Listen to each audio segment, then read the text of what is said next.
La Razón Plus presenta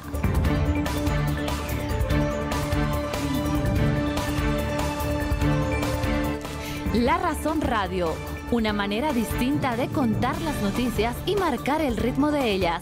Actualidad, entrevistas y comentarios.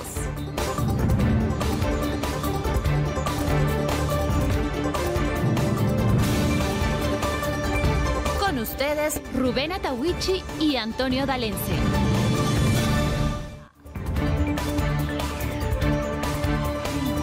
Tenemos nuestro primer contacto, nos confirma producción, ya estamos, vamos a hablar de otro problema. Ya hemos hablado mucho también de esto, amigos, acuérdense, hemos tenido un bloqueo allá en la zona de Buenavista, en Santa Cruz, por más de 10 días, 11 días creo en realidad, pero bueno, finalmente se dio una tregua, pero no hay solución, todavía no se puede llegar a un acuerdo sobre esta carretera. Vamos a hablar de eso con el ministro de Obras Públicas, a quien ya le vamos a dar la más cordial bienvenida, don Edgar Montaño. ¿Cómo está? Antonio Dalense le saluda desde acá, desde La Razón Radio. Bienvenido, ministro. Sí, con mucha claridad le escucho, Antonio. ¿Cómo está, ministro?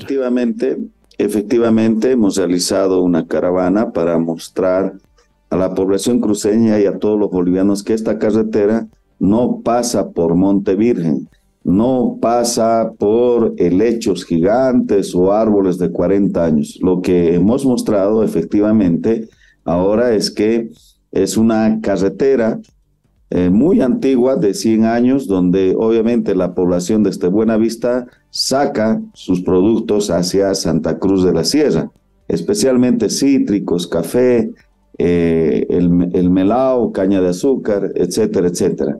Entonces no hemos encontrado en ninguno de los tramos esto lo que aseveraba la gobernación, de Monte Virgen, de árboles de más de 40 años, helechos gigantes, no había absolutamente nada. Lo que se encontró es una carretera ya ripiada, que en su momento fue diseñada y fue trazado por la gobernación cruceña. No fuimos nosotros. Entonces, ellos solicitaron también a que podamos recurrir a un ente financiador para la construcción de esta carretera. Llegó estos recursos económicos el 2018. En el golpe de Estado no hicieron absolutamente nada, ninguna acción para concretizar estos 80 kilómetros de construcción. ¿Por qué digo esto? Porque usted, yo, todos los bolivianos estamos pagando intereses ya desde el 2018 porque está inmovilizado estos recursos. Pese a que ya hay un convenio intergubernativo firmado por el señor Camacho, esta es la firma original, y la Asamblea tiene que ratificar este convenio intergubernativo. Al haberse demostrado este fin de semana que no pasa por acuíferos, que no daña el medio ambiente, ya no hay ningún argumento para que la gobernación pueda estar retrasando la licitación. Ministro, cuéntenos, a ver, tengo entendido que el sábado se llevó adelante esta inspección, esta caravana. ¿Quiénes participaron? ¿Cuáles son los resultados más importantes? Bueno, han participado el secretario de la Gobernación cruceña y varios funcionarios de ellos, ¿no? Han participado todo el sector transporte, libre, federado, cooperativizado.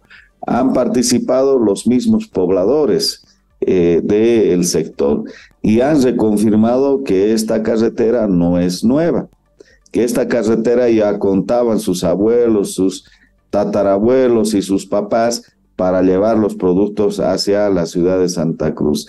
Entonces, ha quedado demostrado que no daña a ningún acuífero, que no daña a ningún Monte Virgen. Entonces, lo que resta es que la gobernación, los asambleístas departamentales puedan ratificar lo que ya firmó el gobernador de Santa Cruz. Ministro, ahora hemos quedado en una pausa, los pobladores han dado hasta el 11 de septiembre para que se pueda llegar precisamente a un acuerdo. ¿Qué dijo la gente de la gobernación? ¿Se han comprometido a algo de una vez que la asamblea apruebe esto? ¿En qué se quedó después de la caravana que hicieron? Bueno, ellos desconocieron totalmente, dice que fueron una caravana de tinte político, cuando en realidad los pobladores, donde ellos ganaron con más del 80%, tanto en las nacionales y en las subnacionales, les dijeron en su cara que lo que ellos habían acordado no era posible porque se iba a destrozar escuelitas, se iba a destrozar casas. ¿Qué es lo que sucede? En el pueblito de Maguey, la carretera no puede pasar por el centro del poblado. Es decir, tenemos que hacer una variante. Entonces, claramente ha habido una divergencia entre los dos. El secretario de la Gobernación de Santa Cruz le decía, esto no es lo acordado, les reclamaba a la dirigencia. Y les dijo claramente, entonces usted quiere que destrocen mi escuelita, que destrocen mis viviendas. No, para eso hemos cedido terreno para que hagan una variante, es decir, una circunvalación o una rotonda, lo que se llama. No podemos pasar nosotros por centros poblados, por donde se ponga y se exponga a los peligros a los alumnos, etcétera, etcétera. Entonces, ha quedado totalmente desmentido todo lo que aseveraba pues la gobernación cruceña. Por lo tanto, lo que estamos esperando es que pueda ratificar la Asamblea Departamental. Lo segundo es que si no cumple la gobernación, con toda seguridad va a haber bloqueo el 11 de septiembre y ahí los cruceños pues tenemos la FECPOCRUZ, ya empezamos a hacer los primeros ensayos para festejar con obras y lastimosamente la gobernación no está haciendo caso a la solicitud de la población al evidenciarse ya que no va a dañar los acuíferos, menos aún Montevirgen. Ministro, me decía que este crédito que nos otorga la CAF, entiendo que es de más de 212 millones de dólares, corren ya desde el 2018 y el país estaría ya acumulando también intereses. Le pregunto esto porque en algún momento se había manejado la idea de que se podía cambiar un poco el financiamiento. Esto ya no es posible, ya no se puede dividir, por ejemplo, tramo 1, tramo 2, tramo 3, esto ya está aprobado y nosotros ya estamos pagando intereses.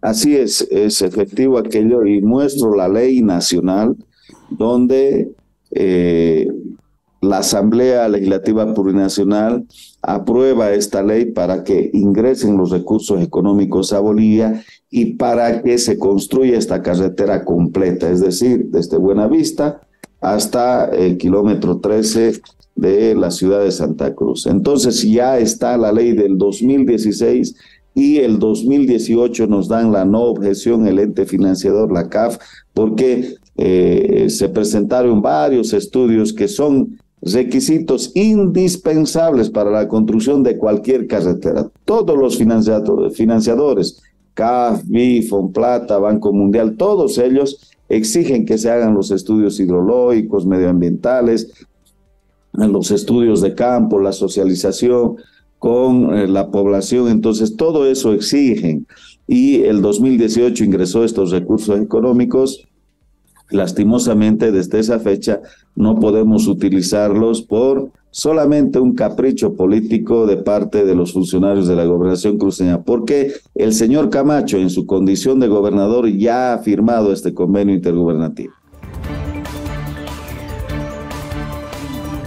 Estamos en contacto con el viceministro Magín Herrera. Con él vamos a hablar sobre la situación de los incendios. El fin de semana, Antonio, hubo incendios fuertes, especialmente en Cochabamba. Conbuyo fue afectado por un incendio feroz, también Vinto, también el Tunari. ¿Qué reporte nos tendrá el gobierno, especialmente el viceministerio de Medio Ambiente y Agua respecto de esta situación? Buen día, Magín. Le saluda Rubén Atahuichi. Estoy junto a mi compañero Antonio D'Alencia.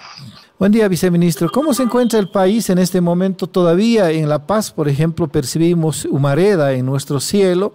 ¿Eso se debe a que hubo chaqueos, hubo incendios el fin de semana? ¿Está controlada la situación en el país?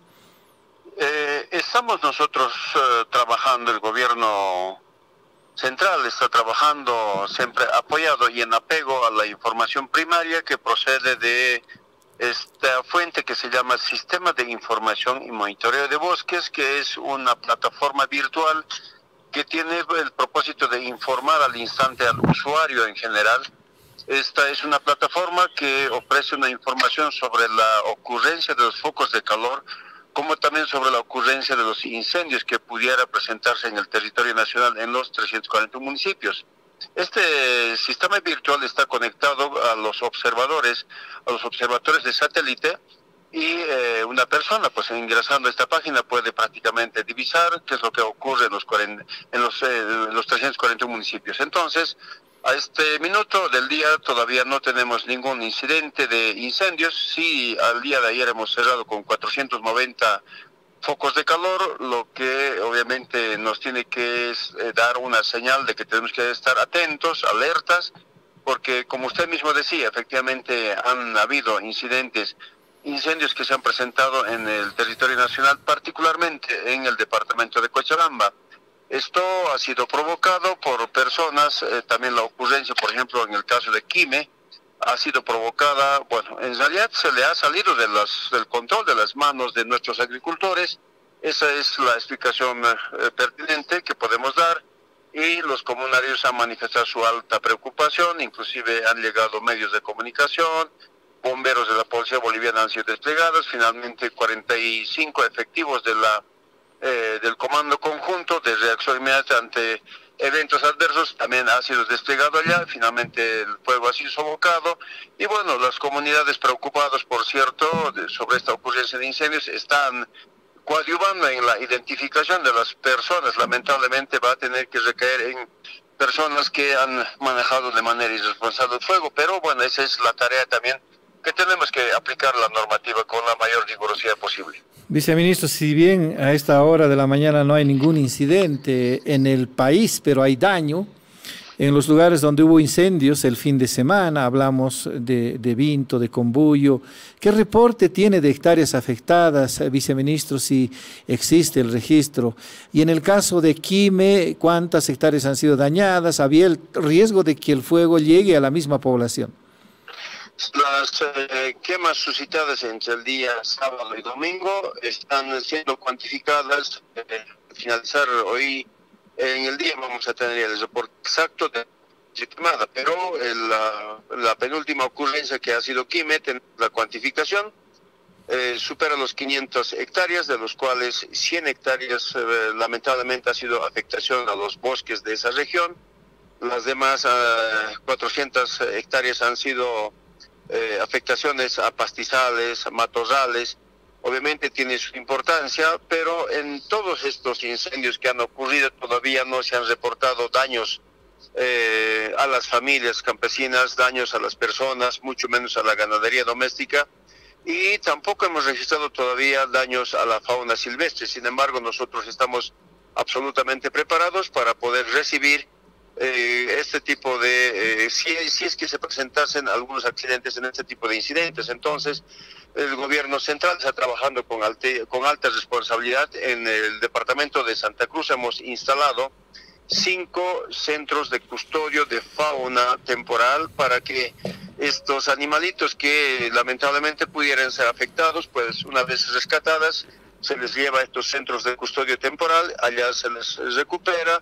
Tenemos logística veterinaria, tenemos insumos, medicamentos veterinarios, hay personal capacitado, es decir, hay veterinarios y biólogos que van a atender, y una vez atendida, estos animalitos van a ser reinsertados en su hábitat natural. Pero todavía, como decía hace un momento atrás, no tenemos estos incidentes, pero más vale estar prevenido porque pudiéramos tener cualquier incidente. Entonces, la capacitación del personal también ha sido permanente. Hay personal de bombero en las comunidades, hay cuadrillas que se han organizado en las comunidades, y hay un compromiso también desde la comunidad cuando ellos manifiestan de que el control social en los municipios va a cumplir a su vez el control social ambiental. Entonces son tareas que se están desarrollando de manera conjunta. La semana pasada el presidente se fue hasta Santa Cruz, Sí. se reunió con los representantes del sector agropecuario, la ANAPO, la CAO, en fin, y con ellos llegaron a unos principios de acuerdo para comenzar a trabajar en esto de mejorar la producción del agro, de dar seguridad alimentaria a la población y de, por supuesto, también mejorar nuestras exportaciones. Vamos a hablar de todo eso y hemos invitado a don José Luis Fará, él es presidente de la Cámara Agropecuaria del Oriente, la CAO. Don José Luis, ¿cómo está? Antonio D'Alenzi y Rubén Atahuichi, les saludamos. Bienvenido a La Razón Radio. Muy buenos días, un cordial saludo a toda su audiencia. A su orden. Sí, José Luis. Lo primero que queríamos saber y que nos explique, usted lo sabe muy bien con detalles, ¿cómo es esto del uso de la biotecnología en el agro y qué beneficios puede traer tanto para la producción como para la calidad misma de nuestros productos? Bueno, en primer lugar, nosotros fuimos invitados hacia la Casa del Pueblo. Nosotros fuimos a La Paz, a la invitación en reiteradas oportunidades. Le habíamos mandado una carta para reunirnos con el presidente y obviamente su equipo técnico. Estuvimos presentes con él, con el Ministerio de la Presidencia y el Ministro de Desarrollo Rural y Tierra. Bueno, entrando al punto, este pedido del uso de la semilla mejorada lo venimos haciendo desde hace bastante tiempo. Es un tema de que siempre lo hemos manifestado, que queremos producir más y mejor en la misma cantidad de terreno. Ya lo demanda el mismo pueblo boliviano, lo demandan las mismas, podemos decir, granjas pecuarias de todo el área, como ser los lecheros, avicultores, porcinocultores y toda esa cadena que vive también del sector agrícola. El sector agrícola y el sector pecuario es un componente, es una cadena que no puede dividirse. Entonces, nosotros venimos de hace bastantes años con producciones, por dar un ejemplo, en soya de 2.2 toneladas por hectárea, en maíz de 2.5, 3 toneladas por hectárea, y donde estamos viniendo a ser deficitarios en el último tiempo porque no abastecemos ni para nuestro mismo mercado interno. Por eso es siempre la insistencia del uso de esta semilla mejorada, que todos los países vecinos lo hacen. Argentina, Brasil, Paraguay, Uruguay y todos nuestros alrededores ya lo producen y bueno, y competimos en desventaja. Por eso es que llega a veces algún momento que hasta el contrabando de estos productos ingresa a nuestro país. Y por eso era la solicitud hacia el gobierno nacional de sentarnos, de ver cómo comenzamos a trabajar en esto, cómo viabilizamos, por decir, el tema de una homologación de algunas semillas mejoradas, que las tenemos en los países vecinos, que tenemos que hacerle una adaptación a nuestra tierra, a nuestro suelo, a nuestro clima, a nuestras distintas zonas de producción que tiene este país, porque y son trabajos que ya está demostrado, si lo tocamos desde el punto de vista de la salud, que no hace ningún daño a la salud. Países que tienen más de 100 eventos de semillas mejoradas, como países que tienen 20, 30, 40, y en distintos rubros, no solamente en estos rubros que son de cultivo, si le podamos decir extensivo. En papa tenemos una Argentina que produce 35, 40 toneladas por hectárea, ¿no es cierto? En tomate, productos que tienen 8, 10, 15, 20 toneladas por hectárea, en fin. Entonces, es una necesidad. Nuestra población cada vez está creciendo, nuestra población necesita en estos tiempos de crisis tener productos accesibles al bolsillo de todos los bolivianos. Y esa es una de las características que le hemos planteado al Estado Nacional, el tema de decir no queremos entrar a ampliar nuestra frontera agrícola en lo que ya tenemos con tecnología, en riego, en el mejoramiento de semillas, en recolección de agua de lluvia, podemos entrar. Y ese ha sido el pedido al presidente, y el presidente lo ha tomado con muy buen ojo, dicho que se manifestó de que su tarea de seguridad alimentaria con sustitución de importaciones es su base de su plan. Entonces, él quiere sí que produzcamos la semilla mejorada en Bolivia. Eso obviamente nos va a denotar varios años más, pero creo que es una apertura a que ya comencemos, porque año que dejamos, año que perdemos. Entonces, esa apertura del presidente a trabajar en la semilla mejorada genéticamente, lo tenemos que hacer. Tendremos que buscar especialistas, genetistas, que capaciten a los nuestros. Si ya los tenemos, pues empezar a contratarlos a ellos. Hablamos también de la tecnificación. Él está muy imbuido en el tema del riego. Entonces, el riego es una herramienta que nos aumenta en los temas de sequía y volver a sembrar cultivos en invierno con agua. Entonces, son herramientas que las que tenemos que tomar de la mano. El mundo ahora necesita alimento, el mundo necesita que cada vez produzcamos más, obviamente siempre cuidando nuestra tierra, nuestro medio ambiente, nuestra biodiversidad, porque también sin eso los suelos se van a ir degenerando y no hay más suelo, no hay más tierra. Tenemos que cuidar la que ya tenemos, lo que tiene Bolivia, pero siempre produciendo más en la misma cantidad de terreno. Ahora, en el caso de Marcet, solo son números de operativos, secuestros de inmuebles, de vehículos, armamento.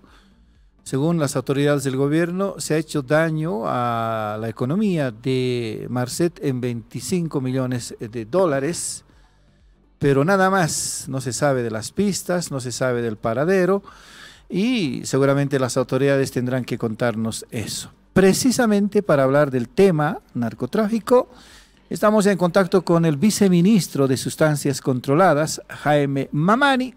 Con él queremos hablar no solamente de Marcet, sino de la lucha contra el narcotráfico. Ayer el ministro de Gobierno, Eduardo del Castillo, ha revelado números interesantes respecto de la producción de cocaína, la cristalización de la droga y otros insumos. Buen día, viceministro.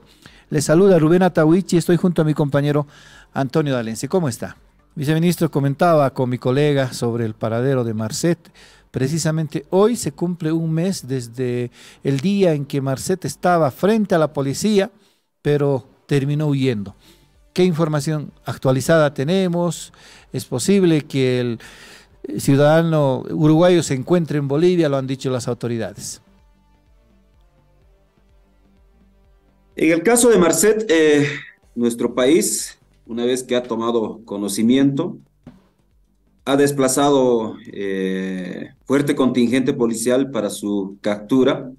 Asimismo, se ha conformado una comisión de fiscales y se ha realizado la coordinación internacional, porque este sujeto es altamente peligroso y hábil y buscado en diferentes países como Paraguay, Uruguay, que tenía un modus operandi y ese modus operandi le ha permitido burlar las seguridades de los diferentes estados.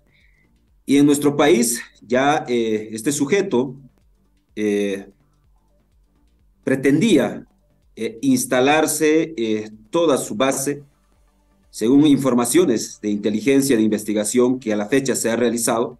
Por ejemplo, este sujeto había ingresado ya la gestión 2018-2019 con diferentes documentos, adquiría casas, departamentos en nuestro territorio nacional, diferentes vehículos, se ha encontrado fuerte armamento y a la fecha se encuentra con la búsqueda de manera coordinada. Nosotros, los tres viceministros, hemos viajado a diferentes países como a Paraguay, Uruguay y Brasil para intercambiar información.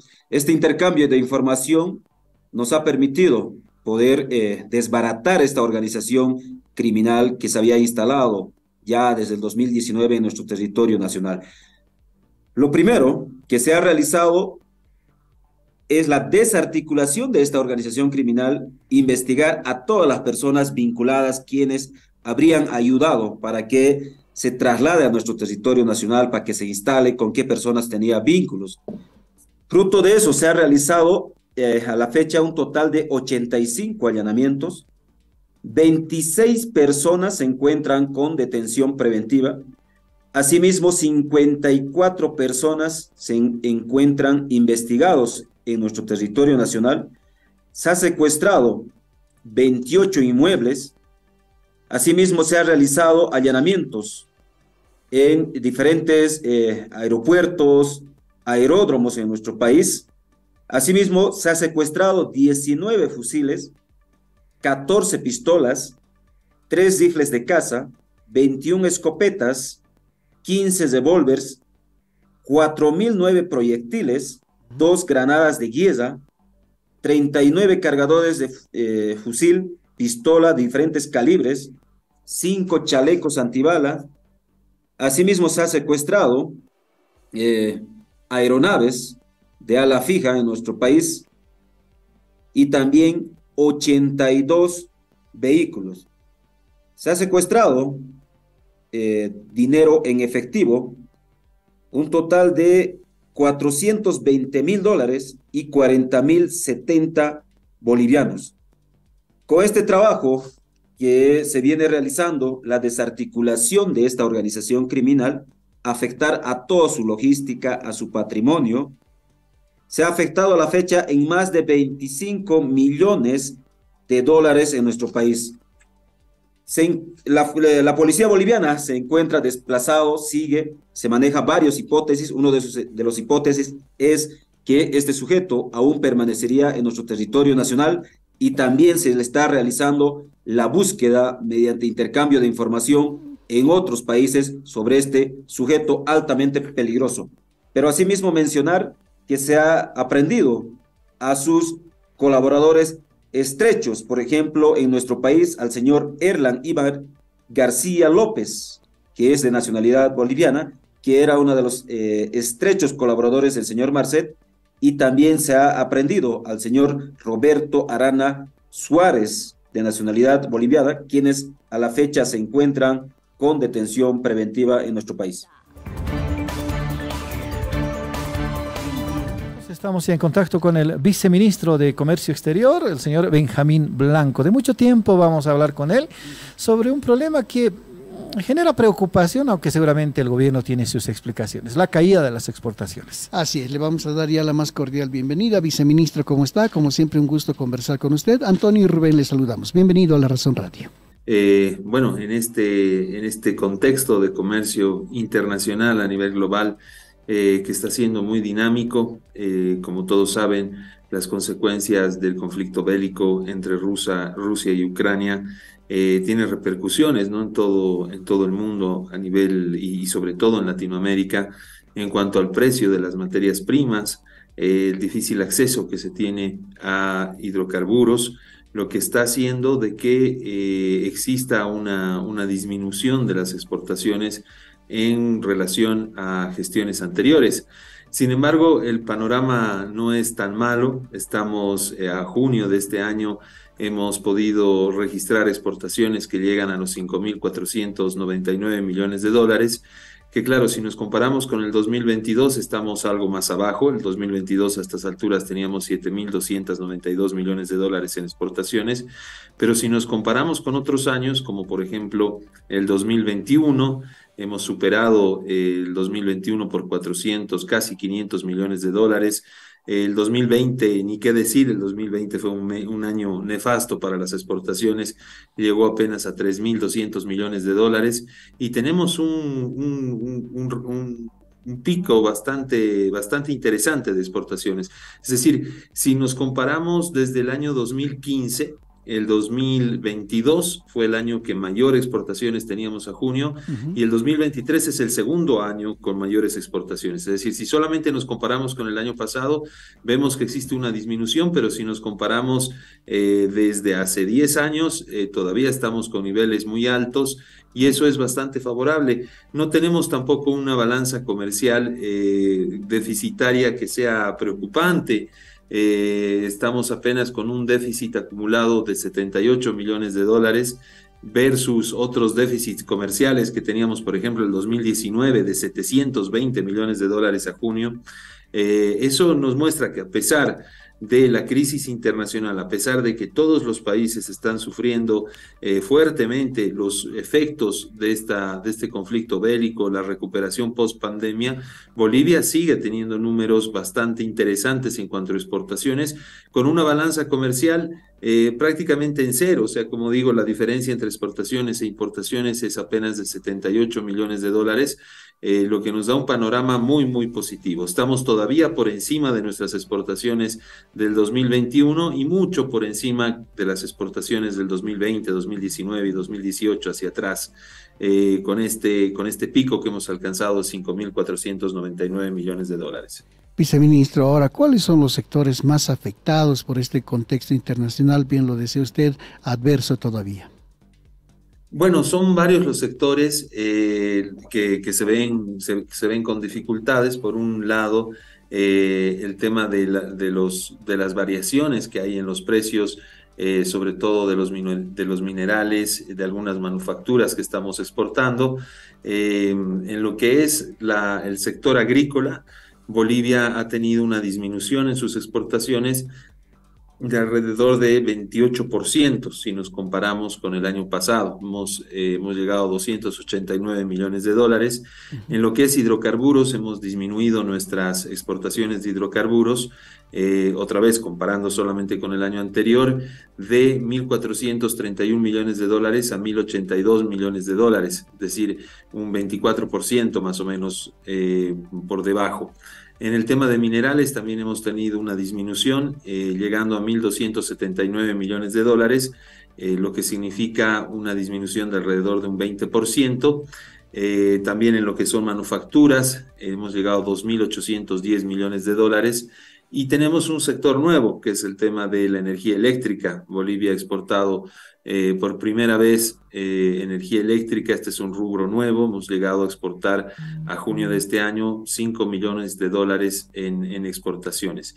Entonces, en realidad son todos los sectores que se están viendo afectados.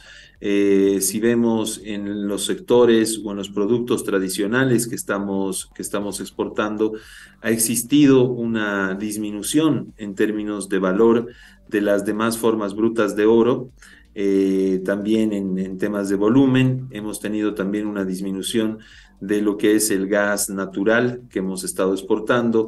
El zinc ha tenido una variación, hemos variado, si bien no en volumen, sí en precio, es decir, estamos cobrando menos por el zinc que estamos vendiendo. Tenemos una disminución en plata y sus concentrados, y bueno, algunos otros productos que estamos exportando. En lo que son productos no tradicionales, hemos exportado 863 millones de dólares en soya y derivados, que sigue siendo un monto bastante alto si nos comparamos con otros años, aparte del año pasado. En lo que es girasol y derivados, 66 millones de dólares, y algunos otros productos donde sí hemos visto algunos incrementos, por ejemplo, en despojos comestibles de la especie bovina. Hemos exportado mayor cantidad de productos textiles, en particular los cascos que se utilizan para poder hacer sombreros. Hemos exportado mayor cantidad de madera, hemos incrementado nuestras exportaciones en chía, pero bueno, algunos otros productos han tenido algunas disminuciones en cuanto a valor. En cuanto a volumen, es muy relativo porque, como digo, esto se debe también a la diferencia de precios, ¿no? A estos precios que van cambiando de manera constante, ¿no? En relación al año pasado. Siguen siendo nuestros principales mercados los mercados de Brasil con el gas natural. Tiene una relevancia importante la India, donde estamos exportando lingotes de oro, Colombia, donde se va el 10% de toda nuestra producción, porque aquí va todo el complejo oleaginoso, Argentina otra vez con el gas, Emiratos Árabes con minerales, Japón, donde hemos diversificado bastante nuestras exportaciones, ya no solamente estamos exportando minerales, un fuerte componente también de la China con un 9%, y otros países como Hong Kong con el 5%, Perú 4%, Corea del Sur con 4% y Países Bajos con el 2% de nuestras exportaciones.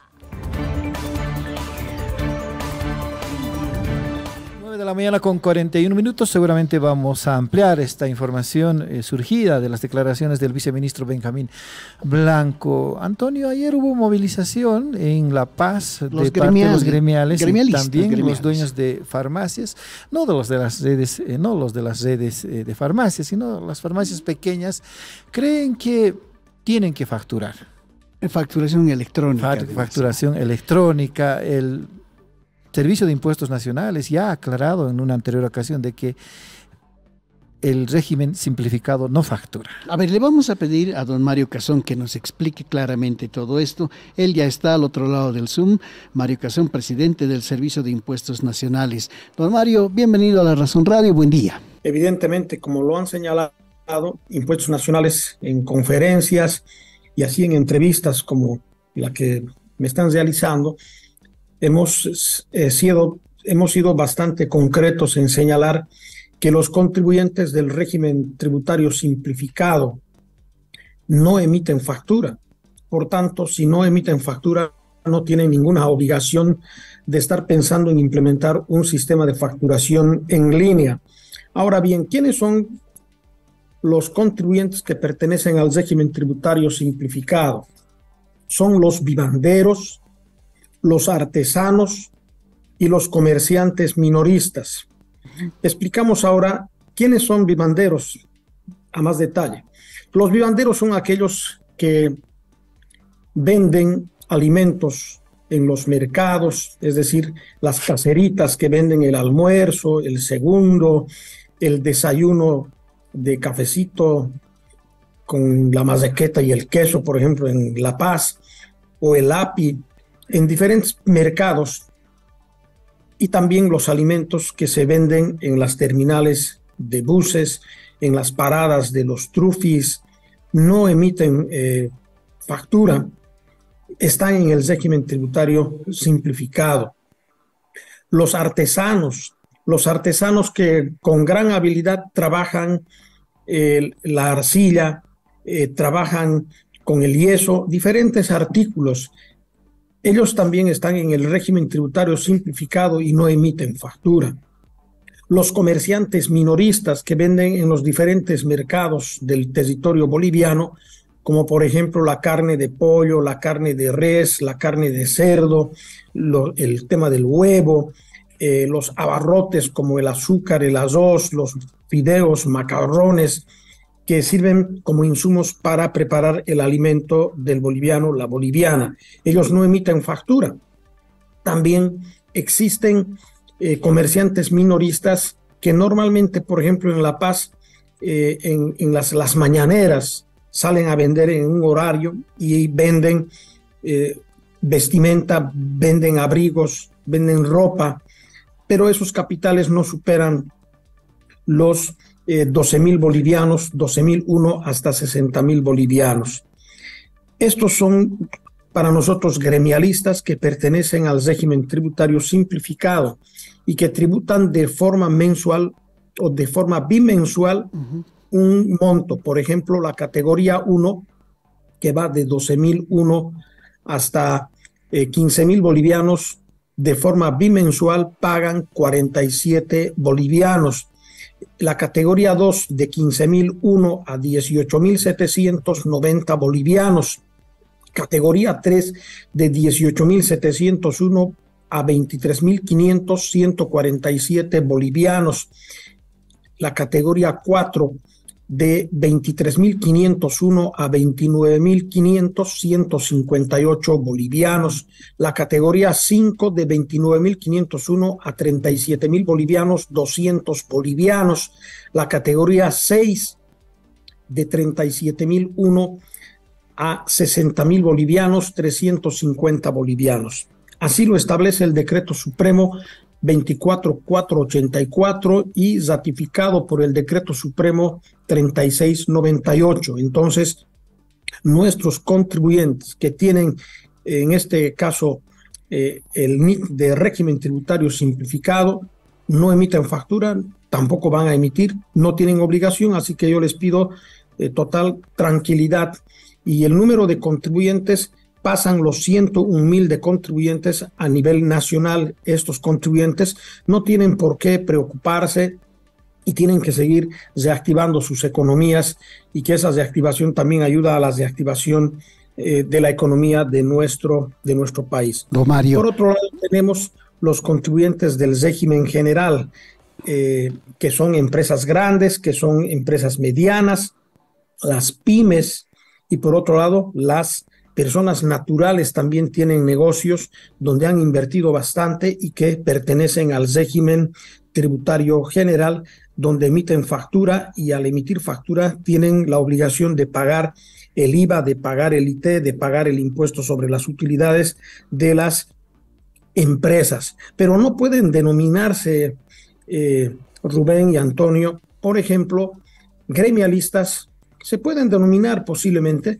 pero no pueden estar dentro del régimen tributario simplificado. Por ejemplo, propietarios de negocios como Pollos Panchita o finalmente como en este caso la venta de artículos denominados de línea blanca o línea negra. Estoy hablando de los televisores, estoy hablando de lavadoras, de refrigeradores, de aires acondicionados. Es decir, ahí no se requiere simplemente pues un capital de 60,000 bolivianos, se requiere mucho más, y estos contribuyentes que se están denominando también lamentablemente gremialistas, cuentapropistas, pero que tienen inversiones grandes y que ellos pertenecen al régimen tributario general, y por supuesto el régimen tributario general que emite factura de forma gradual, periódica, están ingresando a emitir factura electrónica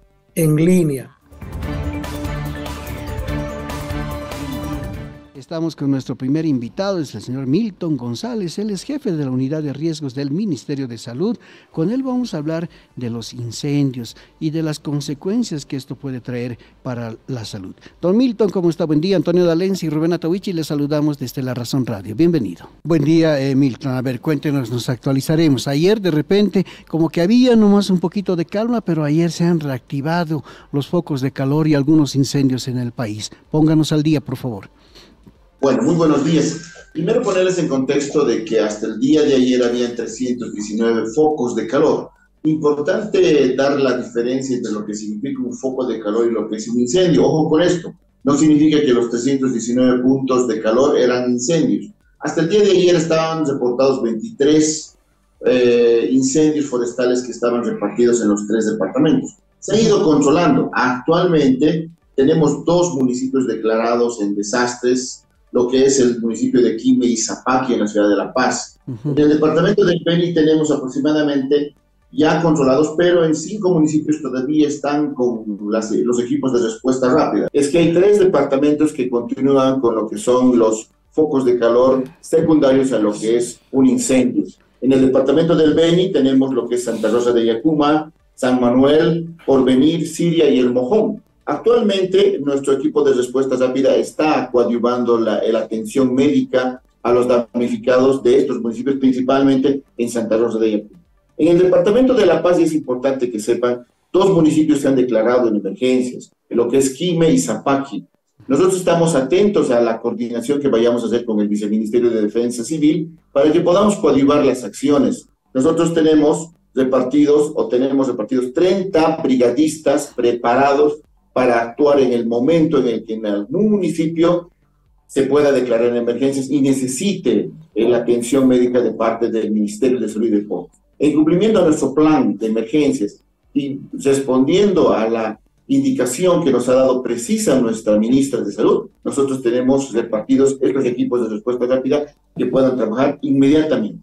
Como les había mencionado, en el departamento de Cochabamba, está en Santibáñez, Villa Israel, Colomi y Pinto. Pinto lamentablemente nos mencionan que se ha reactivado. Estaremos atentos a lo que nos diga el Viceministerio de Defensa Civil como cabezas de sector de la Unidad de Gestión de Riesgo. Entonces, nosotros queremos mencionar, por favor, que el Ministerio de Salud está presente en el momento en el que el municipio pueda declararse en emergencias y lamentablemente su capacidad de respuesta local pueda ser superada. Nosotros estamos haciendo seguimiento, tenemos nuestros médicos repartidos a nivel nacional, el cual nos están monitoreando todos los días y en cada hora y en cada instante para poder darle información y estar atentos a lo que pueda suceder en relación principalmente a la salud.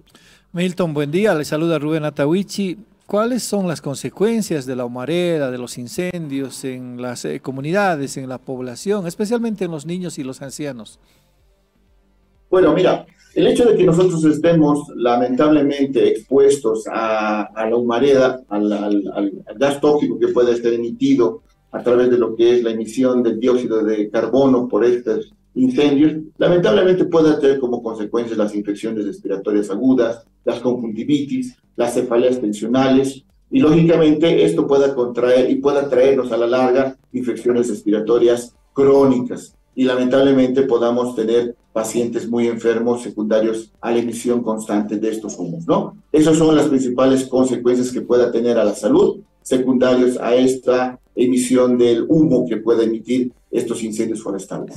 Ahora, Milton, ¿cuál es el apoyo que presta el Ministerio de Salud en estos casos? Bueno, como les había mencionado, nosotros tenemos tres principales acciones. Uno, la inmediata despliegue de las brigadas médicas a través de nuestros equipos de respuesta rápida. Estos equipos de respuesta rápida realizan lo que es el EDAN que nosotros le mencionamos, lo que es la evaluación de daños y la evaluación de necesidades que pueda tener cada uno de los municipios. Y tercero, hacer las atenciones médicas a estos municipios afectados. Y lógicamente tenemos repartidos, como les había mencionado, nuestros equipos de respuesta rápida, que llevan consigo lo que es un botiquín médico con lo que son medicamentos e insumos para que podamos colaborar a los municipios y a los damnificados de estos focos de calor en los municipios ya mencionados, ¿no? Entonces nosotros como ministerio estamos de esa manera, y mencionarles también que actualmente estamos capacitando a otro equipo, ¿sí?, de brigadistas para que podamos estar listos frente a cualquier emergencia que nos puedan declarar municipios y necesiten nuestro apoyo, y nosotros estaremos pendientes como Ministerio de Salud y Deporte. Hasta ahora, Milton, ¿cuál es el caso más grave que han atendido en esto de los incendios y de los focos de calor?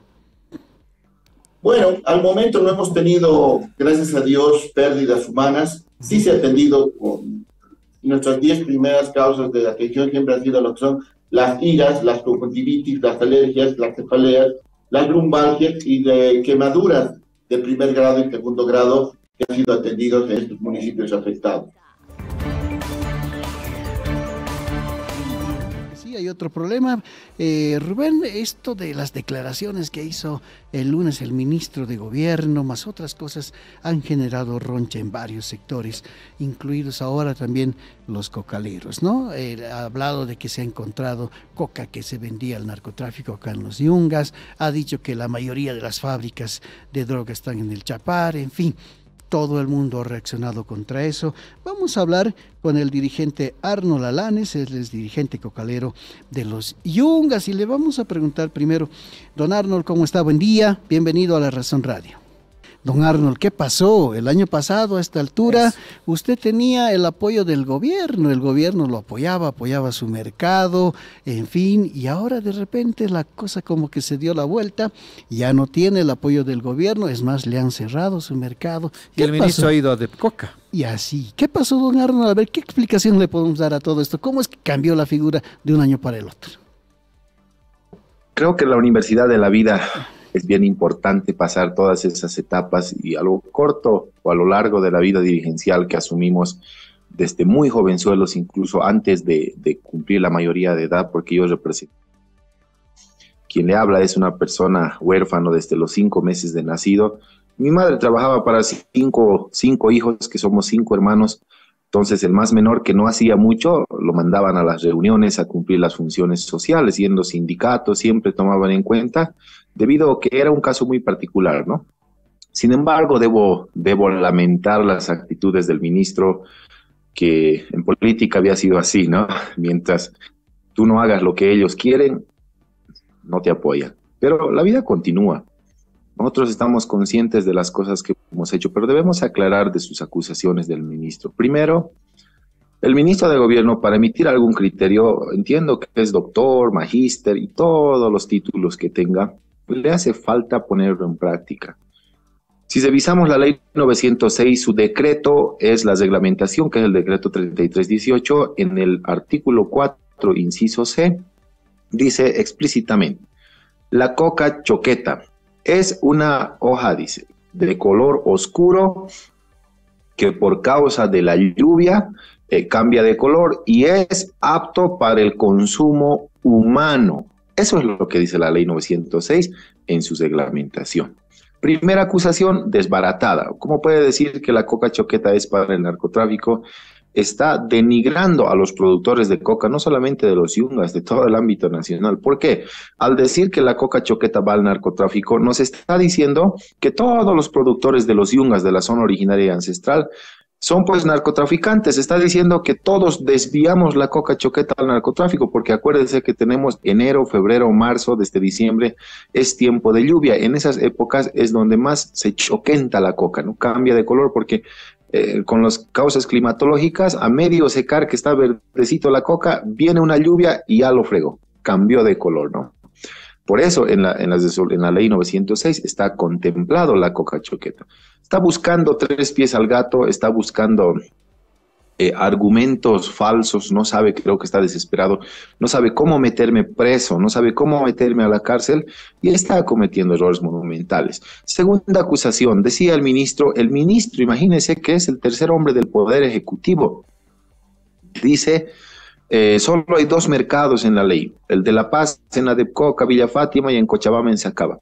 Debo decirle al ministro que por favor sean más serios y crucen información. Creo que hay una falta de coordinación gubernamental entre el Poder Ejecutivo y entre los ministerios encargados en el área de comercialización o en el área que está contemplado el tema coca, que es la ley 906.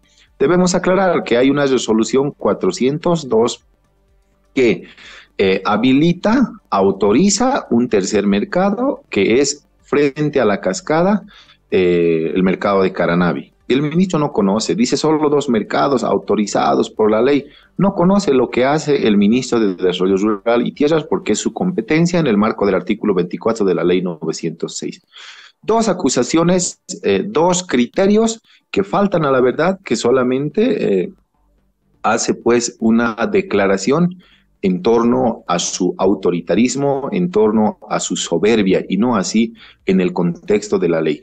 Para aclararle, permítame, el ministro dice dos mercados. Si recordamos, si hacemos una rememoración de la resolución 068, donde se conocía como único mercado en la zona Calajahuira a cabeza de la señora Elena Flores, ustedes recuerdan, ¿no? Hemos vendido en zona Calajahuira en el señor de Mayo, alrededor de medio año se ha vendido ahí. ¿Acaso el ministro ha cerrado los otros mercados con la UTOP? ¿Acaso el ministro ha desplegado 400 policías muy armados para cesar y evitar que se comercialice en otro lugar que no esté la resolución? Son preguntas, son incógnitas que el ministro debe responder, que muchos del periodismo no saben o no conocen.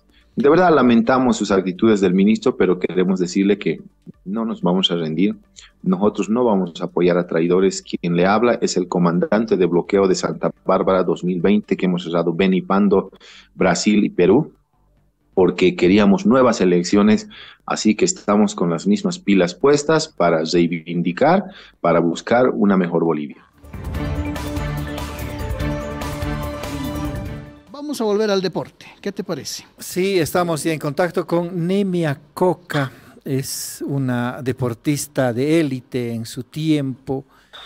Es la gran mujer detrás de un gran hombre. De varios. De varios, pero por el momento de Héctor Garibay, el campeón de la Maratón de México.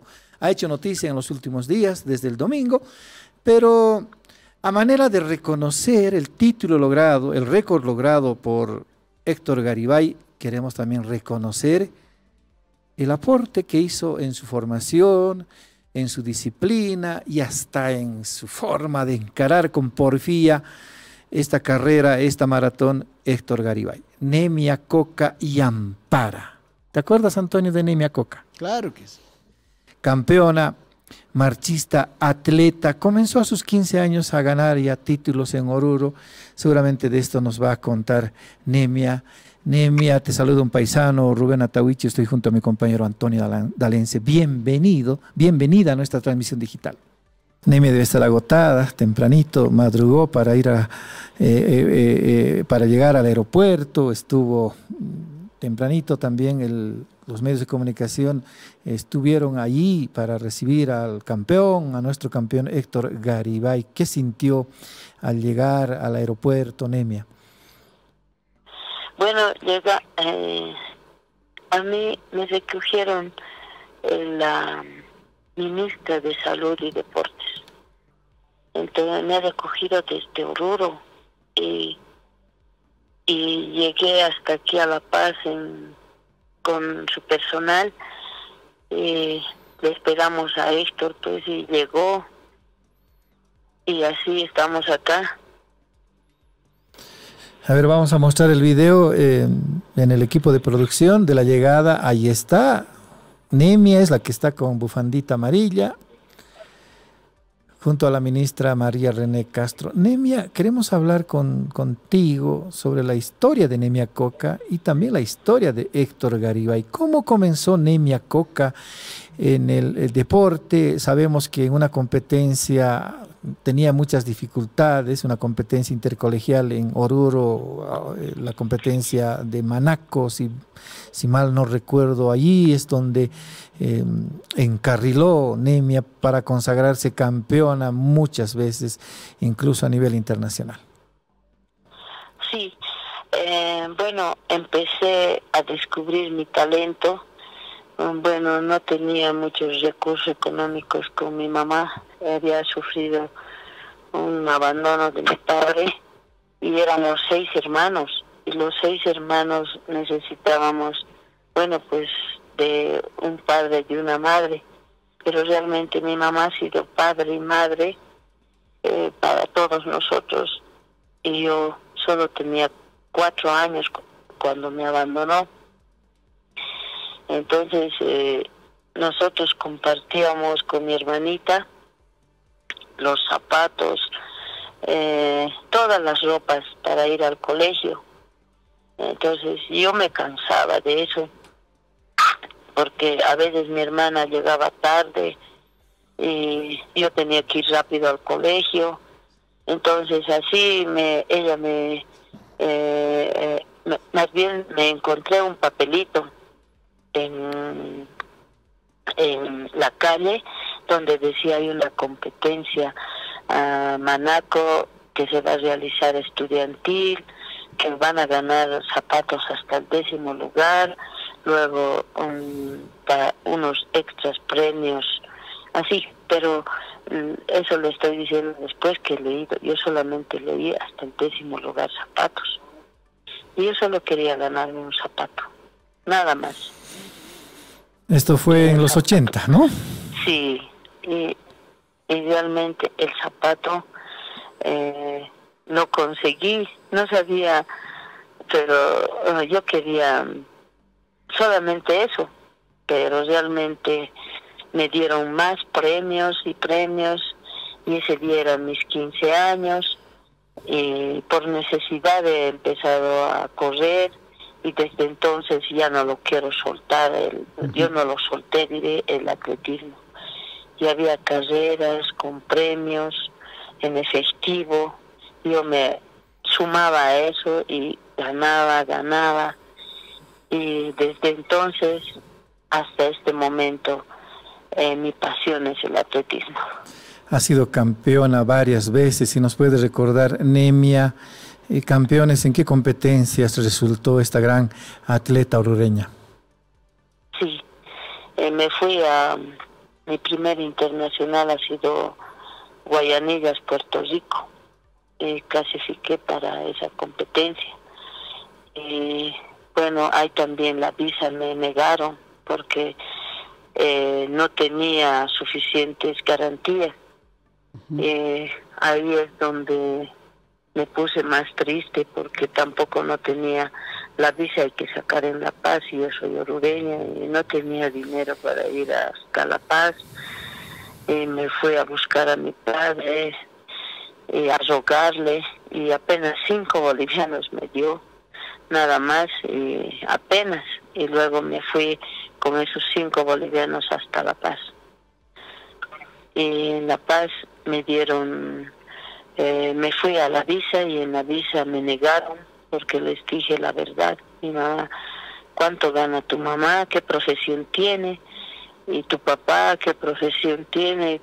Así todo y me preguntaron, ¿y cuánto ganan? Así yo le dije la verdad, le dije mi mamá es comerciante, mi papá me abandonó, solo con mi mamá vivimos y es una comerciante minorista que no tiene muchos ingresos. Le dije así la verdad, pues yo no sabía que teníamos que tener garantías de casas, garantías de algo para salir a para salir a Estados Unidos, porque tenía que pasar por Miami.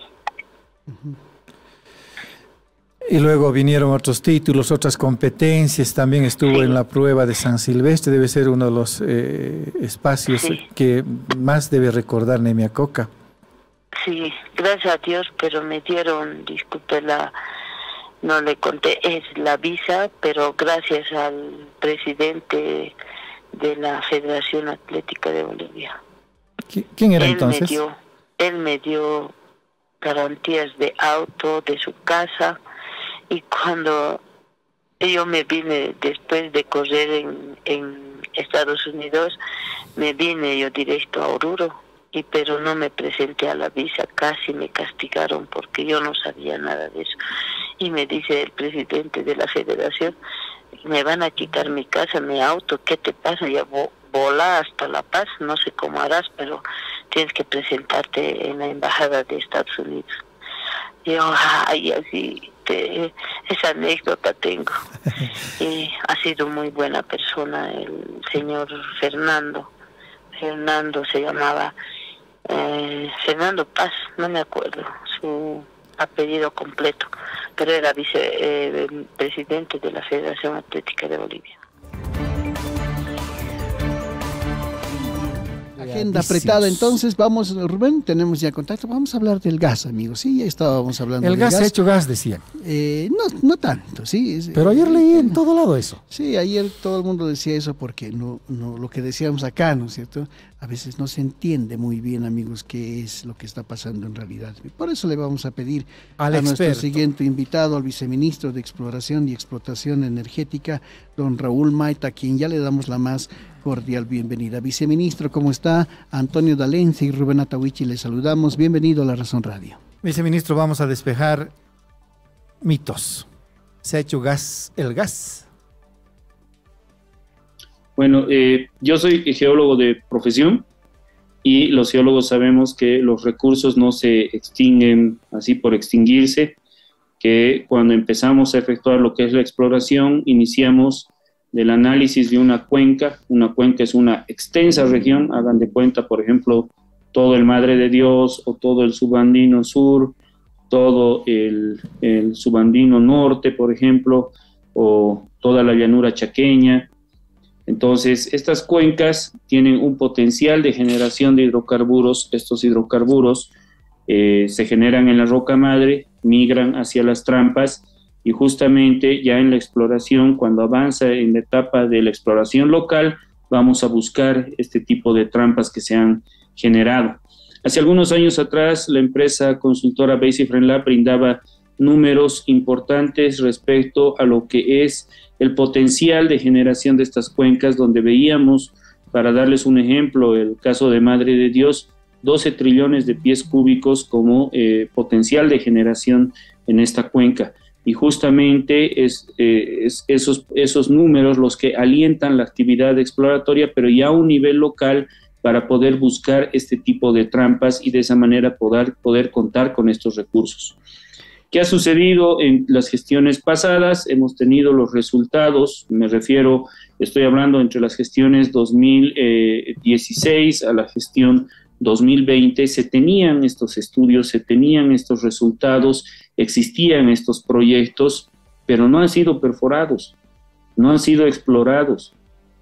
Se ha paralizado ese tipo de actividad y esa situación nos ha llevado ahora justamente a experimentar la declinación dramática que hemos tenido en nuestra producción desde el año 2016 y no poder contar en este periodo de gobierno, ¿no? Estamos hablando entre el 2021 al 2025, no poder contar en este corto plazo o en este plazo inicial que proviene de la exploración que se tuvo que hacer en su momento, con el incremento de la producción y con una reposición de reservas adecuada. En ese entendido, lo que hemos efectuado apenas hemos ingresado al gobierno ha sido elaborar un plan de reactivación del upstream, el cual va a tener resultados o está teniendo resultados en el corto, en el mediano y en el largo plazo. si hemos tenido ya descubrimientos. Esos descubrimientos han sido anunciados por diferentes autoridades. En ese anuncio han indicado, por ejemplo, que hemos descubierto hidrocarburos líquidos, que hemos descubierto gas y que lo hemos puesto en producción. Muchos de estos proyectos han sido criticados por la opinión pública, puesto que se ha indicado y se ha referido que con eso no se solucionan las situaciones, que seguimos experimentando una declinación. Pero tenemos que entender que la exploración justamente va en ese tenor, el corto, el mediano y el largo plazo.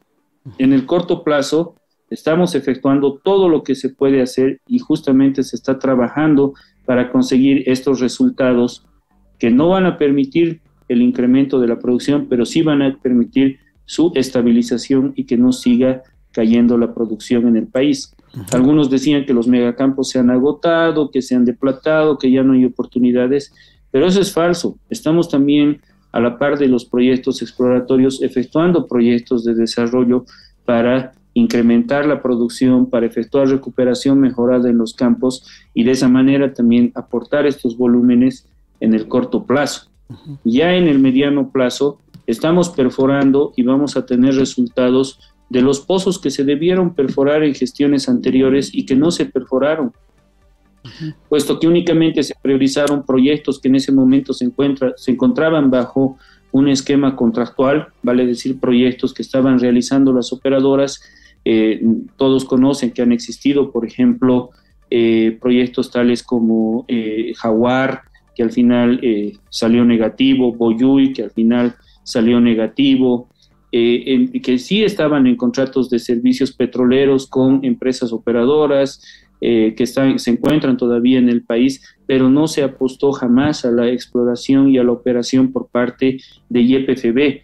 Entonces, en la medida de que se trabajen ambos frentes, tanto YPFB efectúe proyectos y las empresas operadoras también los realicen, es que vamos a poder conseguir revertir este tipo de situación, y es justamente lo que este plan de reactivación del upstream que hemos implementado promueve, no solamente acompañado de los proyectos y la inversión que tiene que efectuar la estatal o las empresas operadoras, sino también acompañado de normativa y de políticas que favorezcan al sector para que justamente exista esta promoción y esta reactivación que se está buscando.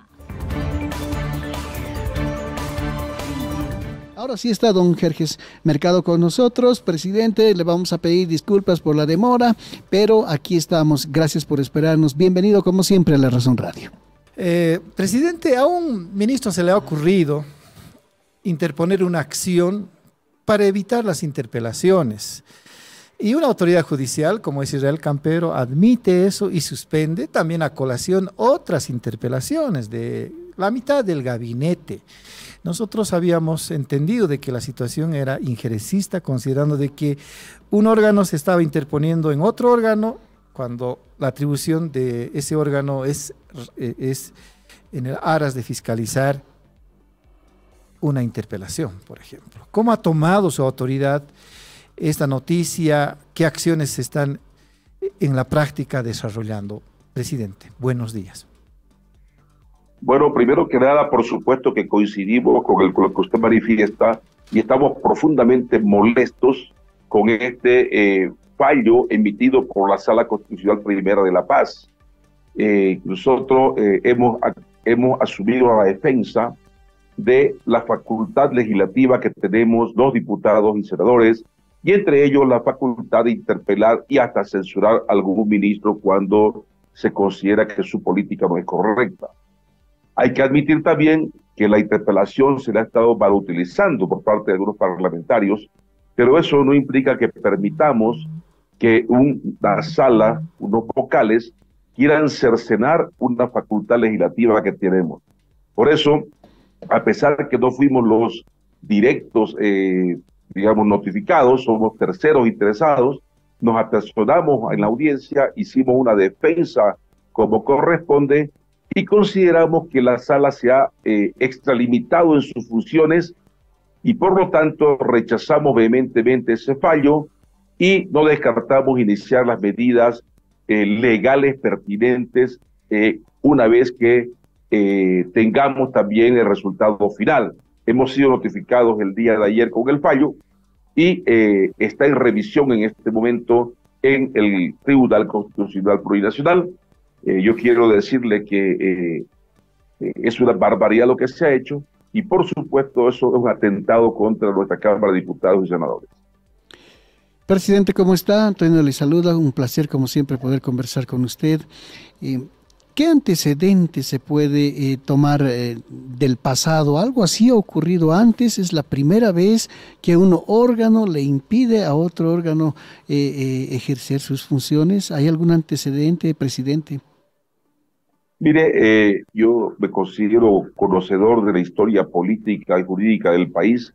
Sin embargo, no tengo ningún antecedente en este momento donde un órgano se hubiera inmiscuido en este tema y sobre todo pretenda vulnerar una facultad legislativa que tienen los legisladores. No tengo en la memoria en este momento. Lo que sí puedo decirle, también es cierto que vamos a asumir la defensa, estamos defendiendo esa facultad, pero también algunos diputados han malutilizado. Sí.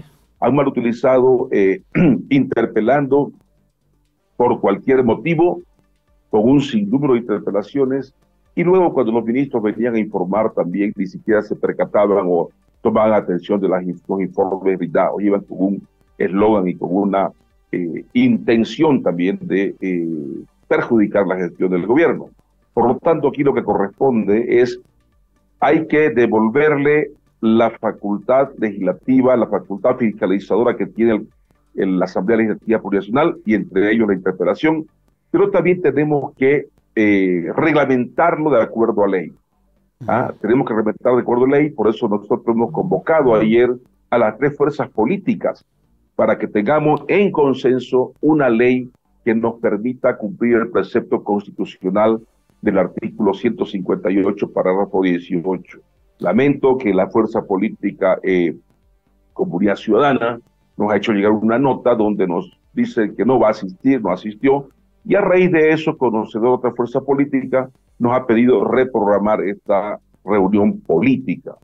Yo creo que la salida de aquí tiene que ser política, pero con un sustento jurídico, y por supuesto también tomando las acciones pertinentes contra los vocales de la Sala Primera.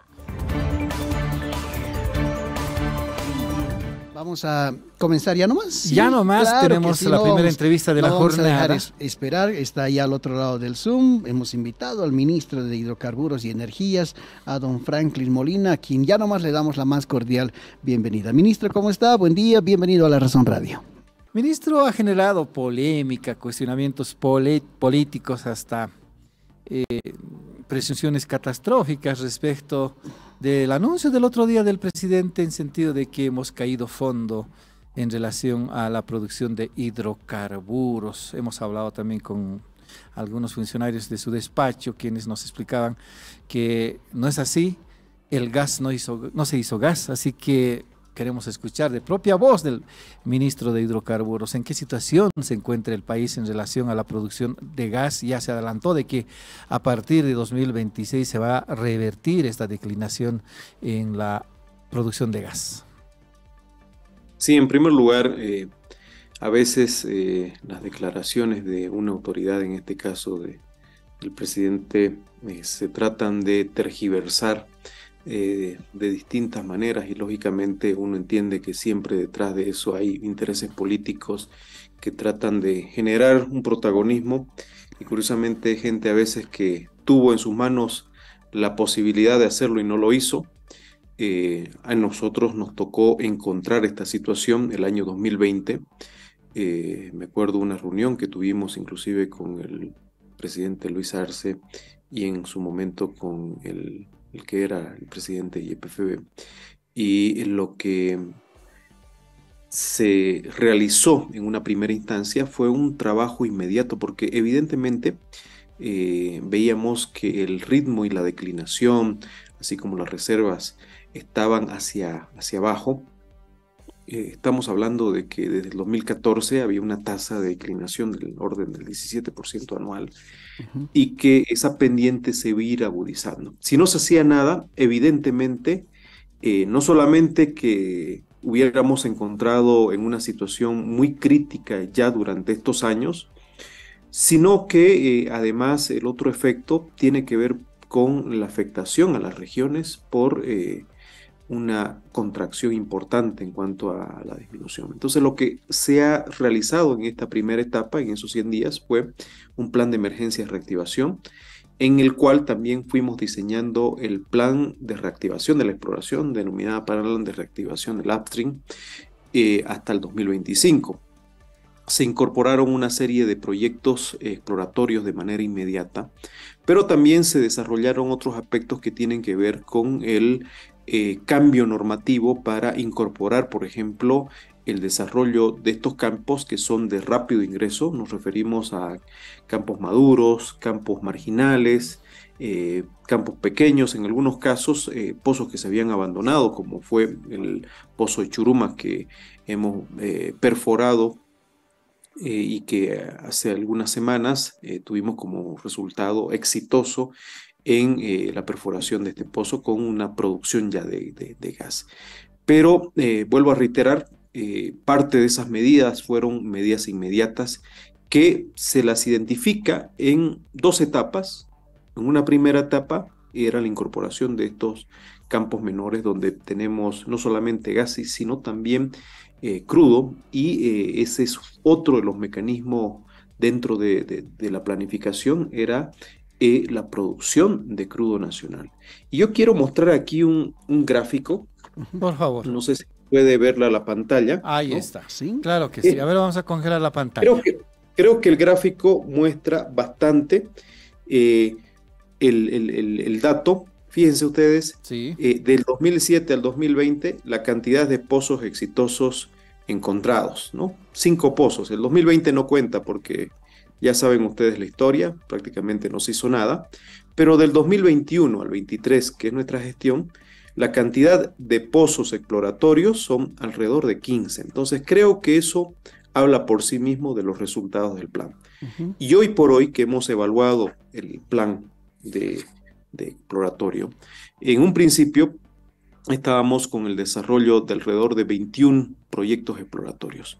Hoy la cifra se ha duplicado, es decir, estamos dentro del plan de reactivación del upstream, producto de esta evaluación y producto también de lo que se va desarrollando la planificación. La planificación no puede ser lineal ni tampoco estática, porque evidentemente de todos los pozos perforados, unos se van descartando, otros se van incorporando.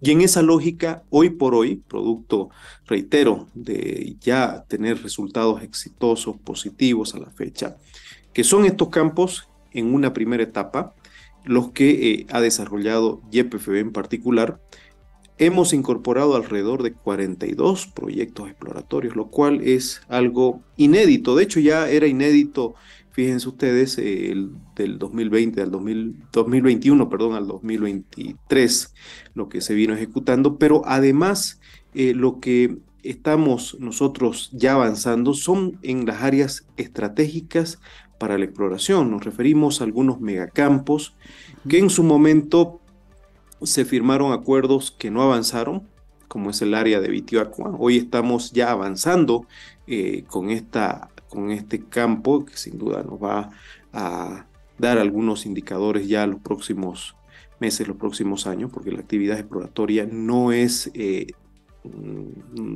ciclo inmediato.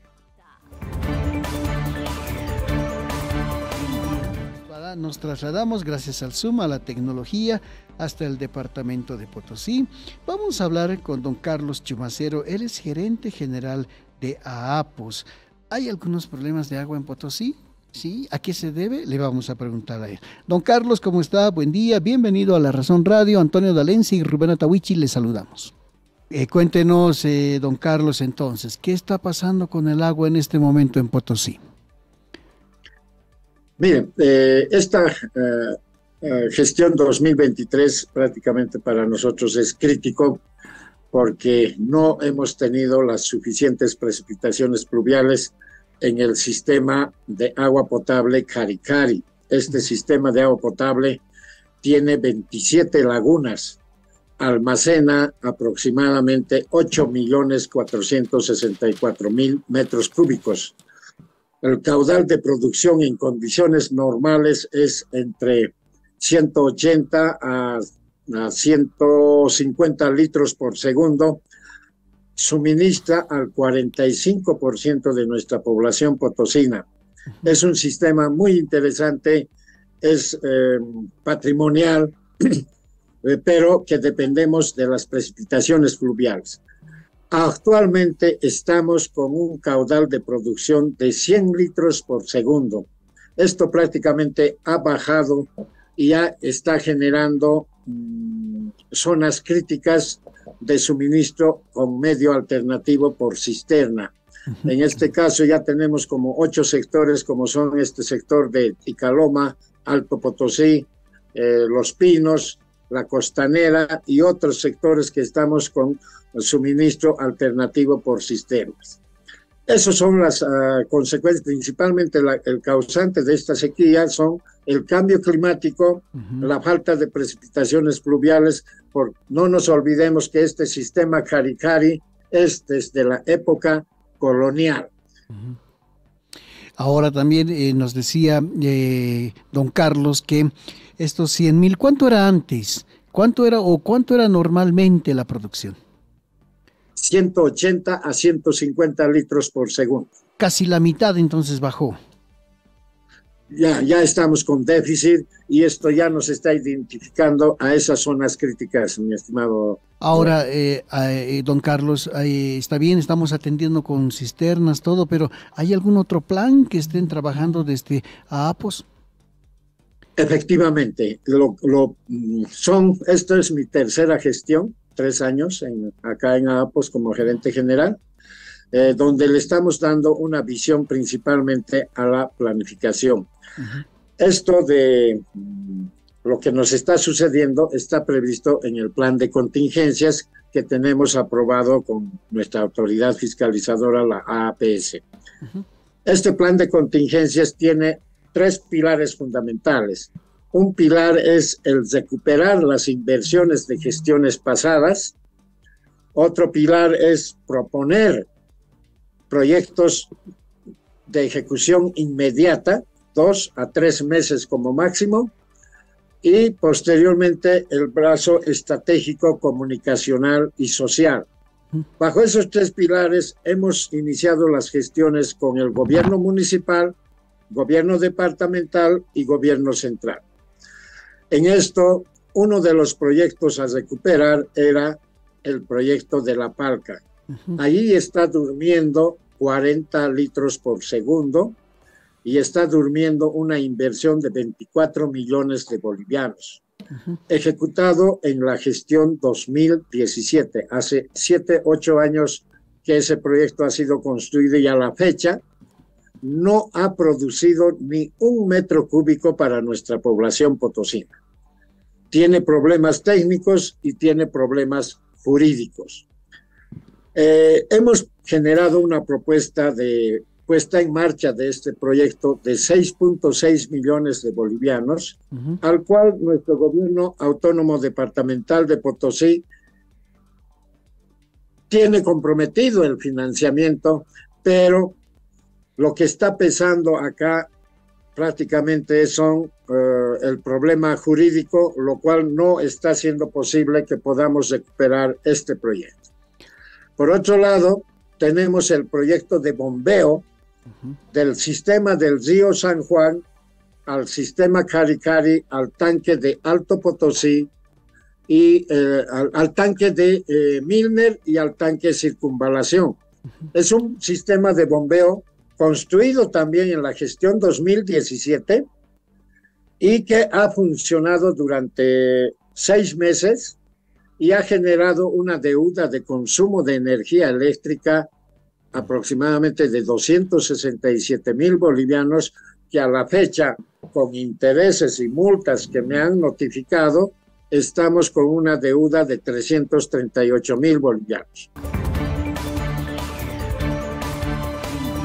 Cambiamos de tema. Claro que sí. Son las 9 de la mañana con 35 minutos. Ya estamos en contacto con el senador Rubén Gutiérrez. Él es senador del Movimiento al Socialismo. Ayer, Bueno, ya lo habíamos comentado en la mañana, ¿te acuerdas, Antonio? De que los senadores estaban negociando una ley, acordando, mejor, definiendo, concertando una ley que salve las elecciones judiciales.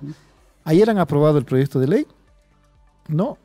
En base a la propuesta 144 del senador Hilarión Mamani, y hay plazos, hay ampliación, no sé si ampliación, de la gestión de subalternos, ¿no?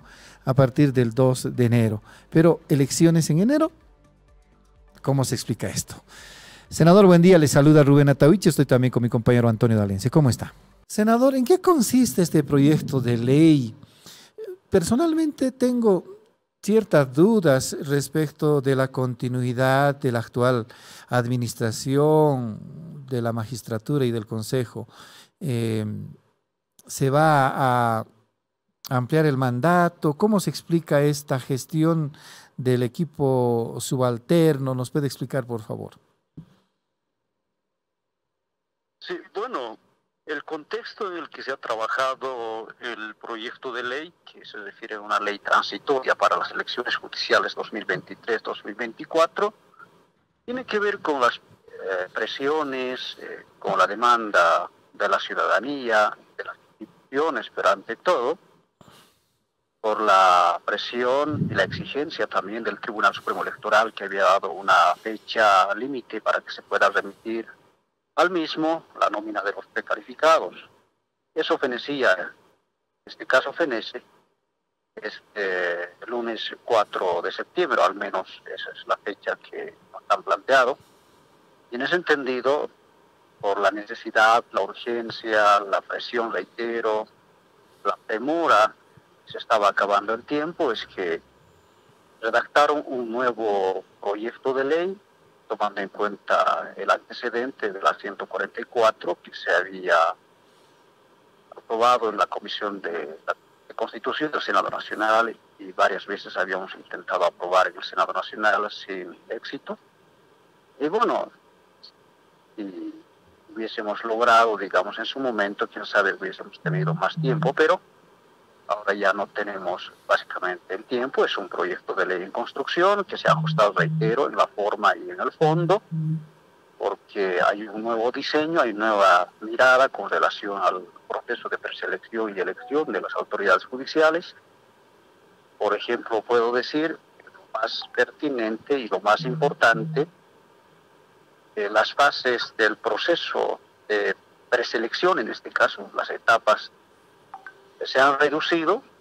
Hay una convocatoria pública, recepción de postulaciones, la verificación de los requisitos, la publicación de postulantes, impugnaciones, evaluación y calificación de méritos, informes finales y finalmente la presentación de los postulantes. Se ha simplificado, reitero, el proceso. No hay la etapa de la entrevista, no está ahí prevista la evaluación oral, que para nosotros era importante, bueno, pero es resultado de ese acuerdo que han llegado las bancadas y las comisiones técnicas en el Senado Nacional. Sin embargo, también en cuanto se refiere al plazo, en este proyecto de ley se prevé 45 días, 2 meses y medio para cumplir esta tarea, aunque ahí podríamos habernos dado un poco más de tiempo para poder evaluar a los mejores perfiles. Pero bueno, ahí está el plazo. Y finalmente, en 90 días tiene que organizar el proceso de elección del Tribunal Supremo Electoral. Es decir, resumiendo, nosotros en esta gestión 2023 estaríamos cumpliendo nuestra tarea de preselección como Asamblea Legislativa Plurinacional a través de las 2 comisiones mixtas. Y la próxima gestión, en enero, de acuerdo a este cronograma, se estaría llevando las elecciones judiciales organizado por el Tribunal Supremo Electoral. Por eso es que se incorporó en este proyecto de ley elecciones judiciales a través de una normativa transitoria 2023-2024. Entonces eso implica de que todavía está en construcción, Rubén y Antonio. Apenas hemos pasado la primera etapa o el primer tiempo en la tramitación del proyecto de ley. Ahora está consideración o va a estar en consideración de la Cámara de Diputados, ¿no? Que es la segunda Cámara Legislativa que asume su condición de Cámara Revisora, logrado en la Cámara de Senadores. Así que todavía sigue en construcción, puede sufrir algunos ajustes o bien mantenerse la redacción, pero eso dependerá ya en esta instancia de la Cámara Legislativa como es de Diputados. La Razón Plus presentó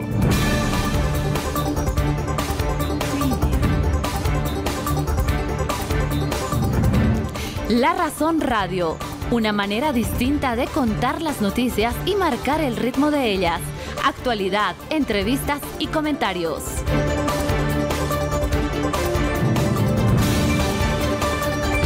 Estuvo con ustedes Rubén Atahuichi y Antonio Dalense.